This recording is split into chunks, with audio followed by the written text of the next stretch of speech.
Permian High taking on Odessa High. I'm going to let you guys look at the band really quick. Everybody's going. The fans, they absolutely love it here tonight. I hope you guys can hear me. It's really exciting atmosphere so far. I cannot wait for this game. I am like a kid in a candy shop right now, everybody. Ben, Aaron, welcome back to Rattler Stadium. Obviously, you can see the lights have been turned off on me tonight. They must have thought I was rooting for Midland Lee. Of course, I was unbiased. I did my journalistic responsibilities. I was totally partisan the whole way through. You guys, this was a great game. And a lot of excitement.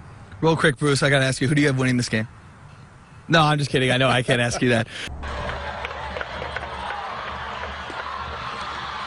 Those chants are going to be at 30% capacity for the Greenwood Rangers. They also won't have an exact, quote, home field advantage. The Rangers will play their first two, quote, home games at Grande Stadium to start off the year. When we really started looking at our stadium a couple of weeks ago as we prepared for this game, trying to get everybody that we thought, number one, needed to be there, and then trying to figure out who all wanted to be there really became the challenge. Coach Purser says J.M. King Stadium in Greenwood would allow fractions of the people inside the stadium, even though they would allow 50% compared to Grande's 30%.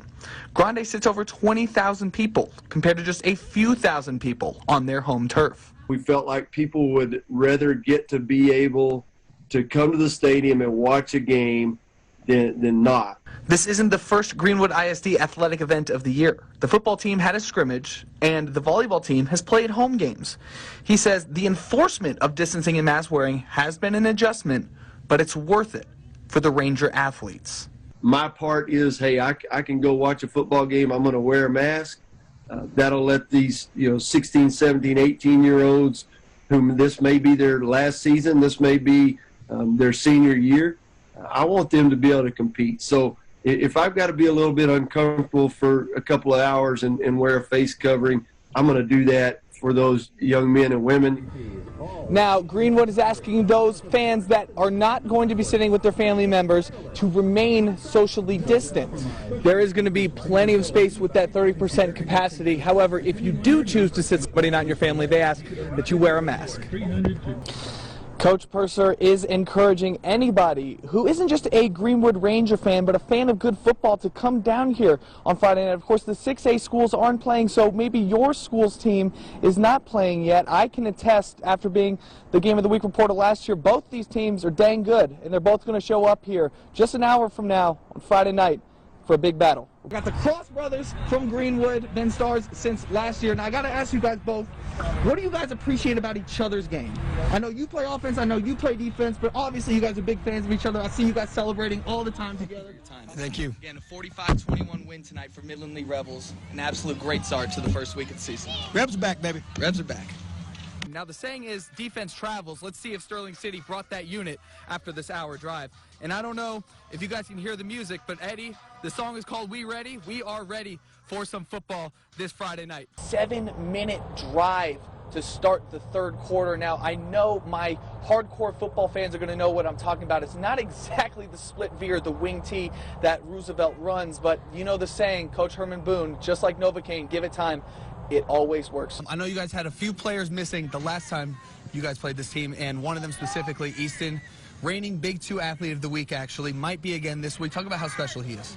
Coach, I want to first ask you, of course, it's always fun when the new girl meets the old. Talk to me about, your tenure with Van Horn and what it's like been coaching for the Wildcats. I said in the pregame, Van Horn's a special place. I saw a lot of Permian players showing a lot of emotion as well. As soon as that Hail Mary hit the dirt tonight, a little bit of a slow start for you guys. I'm pretty convinced you told your team it was a 7:30 start, not a 7 p.m. kick, but you guys really turned it on right after that. Tell me about how you did that. And it was absolutely a shootout, super exciting game. In fact, I was probably more excited watching this game than Ben is watching Jeopardy every single day. He's really proud of the way his defense had played, but personally what I would like to talk about is the offense. They have been absolutely balling recently. They started off 1-3, as we talked about earlier, but they are now on a 5-game win streak, averaging over 45 points in that win streak, seeming to dominate their district play.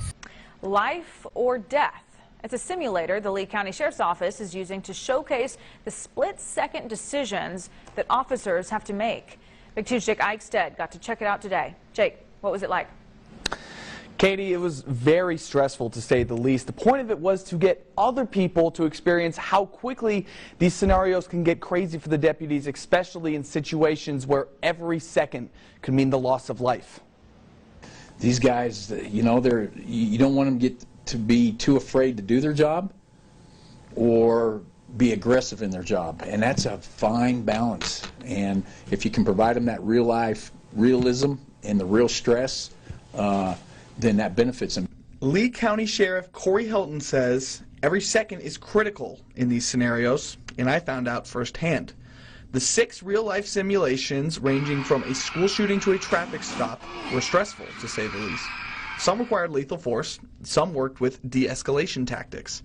This training, which has thousands of scenarios, happens multiple times a week for all levels of deputies, from brand new to decades of experience on the force. Got to provide the tools and the training to keep them up to date and keep them fresh and keep them where their head's on a swivel, but then on the other side be kind and considerate, and so it's a tough balance. It really is. I need you to put the gun down, sir. I need you to put the gun down. To be able to talk to somebody is big. That's everything that we do is communication. The simulations have different results based on the reaction of the person in the training, be it the way they say or how they act. After assessing each scenario, 6 of the 7 simulations I tried resulted in unnecessary loss of life, 3 times my own life. The sheriff says their main goal is to preserve life of both the deputy and those around. A cordial, normal encounter with somebody that could be deadly in 3 seconds. That's what we face today, and we're expected to be right all the time. The purpose of me trying the training was to see how hard it is, but Helton says the added scrutiny of police has made it even harder for deputies to do their job.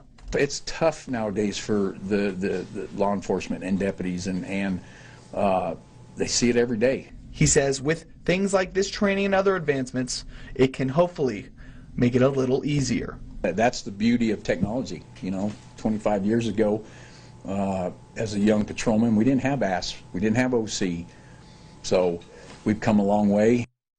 And there you have it, from de-escalation to the use of deadly force. I am probably not cut out to be a police officer. Coach, I appreciate your time. Thank you so much for having us out here tonight, guys. A 26-20 tough loss for the Bulldogs, but they can't keep their head too low. They got a big one up next week. We're happy where we're at, but not satisfied. You want to say it? Say the Rebels are back. Rebels are back. The Rebels are back, baby.